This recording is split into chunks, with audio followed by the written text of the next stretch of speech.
Moi j'étais très content d'avoir fait un disque de jazz, d'avoir financé en tant qu'entrepreneur, parce que j'étais toujours à l'Oxam à l'époque. Et puis un jour il y a un projet qui se monte pour le festival de Cornouailles, autour de celui qui était la dernière fois ici, Dan Arbras. Dan, ouais. Et Dan avait entendu une voix masculine bretonne qui lui plaisait bien. Et Dan avait décidé dans le spectacle de l'inviter et de l'accompagner au piano, c'est-à-dire que Dan se mettait au piano. Ce chanteur, c'était Jan van Schemener, qui a toujours chanté pratiquement, surtout à l'époque, a cappella. Il y avait eu le groupe Barzas avant, mais c'était beaucoup a cappella. Donc très dur au niveau justesse à se caler sur un piano. Donc Dan, il a tout de suite abandonné. Et il s'est dit, mais qui c'est qui pourrait jouer du piano là-dessus? Il y a un petit jazzman à Brest. Et en fait, c'était Didier, et Didier m'appelle un jour et me dit, arrête-toi, il répétait à Quimper, je suis avec un chanteur breton que tu ne dois pas connaître, mais c'est vachement bien, je m'arrête, et j'entends, c'était Enes de ça, j'ai dit, bon Dieu, mais c'est du vrai blues, quoi, Et là, ça a été la première fois que je me suis dit, bon Dieu, mais ça c'est...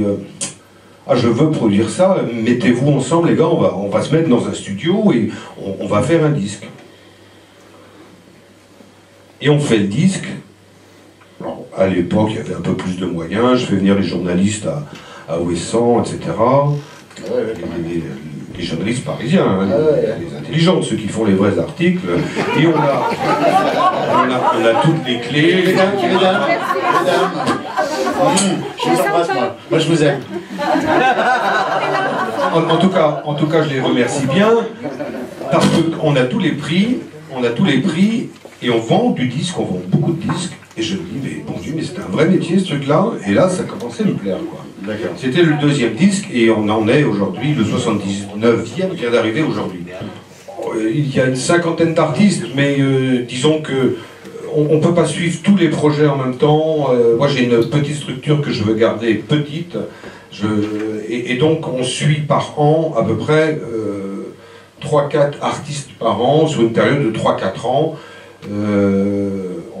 Bon, c'est le cycle à peu près. Le concept de base, c'était de proposer quelque chose de bien enregistré, avec une belle présentation. J'ai toujours été, moi, amoureux des vinyles, j'ai une collection phénoménale parce que j'adorais ça.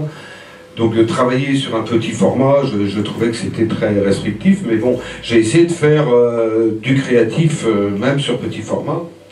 Et le truc, c'est de faire de la musique faite en Bretagne. Ça veut dire que, dès le départ, quand je faisais venir le quartet d'Archichep des États-Unis, j'étais un peu embêté parce qu'il n'y avait pas trop le lien avec la Bretagne, sauf si Eric Leland venait en invité à la trompette, quoi. Donc j'ai toujours pu changer, j'ai enregistré Doudou Ndiaye Rose au Sénégal, parce qu'il y avait le Bagad Menatan. Il y a toujours le lien avec la Bretagne.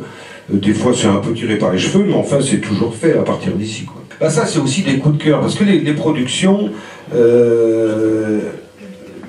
c'est pour ça que je suis très honoré d'être invité, et j'espère que j'ai une parole d'artiste, parce que en tant que producteur, mais c'est vrai qu'au départ, le truc c'est toujours une sensibilité sur une musique, sur des gens, c'est toujours une aventure humaine.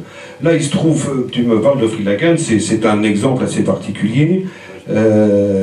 J'étais à une réunion de produits en Bretagne avec mon pote Jean-François Istin, qui est patron de la Brite, qui fait de la bière, très bonne d'ailleurs. Excellent. Et il me dit, je vais sortir un truc que je peux pas t'en parler, mais bon, il m'en parle quand même, et il sort son prix de cola, une boisson concurrente de celle qu'on connaît. Il dit, je voudrais développer un truc autour des USA, mettre du caramel dedans, mais au beurre salé. J'ai dit, super. J'ai dit, donc j'ai un truc super pour toi. Écoute-moi ça, j'ai un groupe américain, et je le fais écouter Freelagan. Il me dit, c'est monstrueux, et c'est vrai que c'est terrible. En fait, Freelagan, c'est un groupe, C'est 5 mecs de Dornenay, depuis 20 ans. Tous les jeudis soirs, ils se mettent un pack de 12 crocs et ils jouent tous les jeudis soirs. Ils reprennent des standards américains. Ça peut être des balades, mais c'est toujours c'est arrangé d'une manière... c'est terrible et c'est très très efficace. Et donc, à partir de là, il a financé le disque.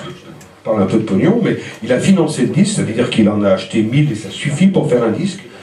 Il a acheté le disque, on a mis sa petite bouteille de coca en dessous le CD, sur le plateau transparent, et puis voilà. Ça, c'est lié l'économie et la culture.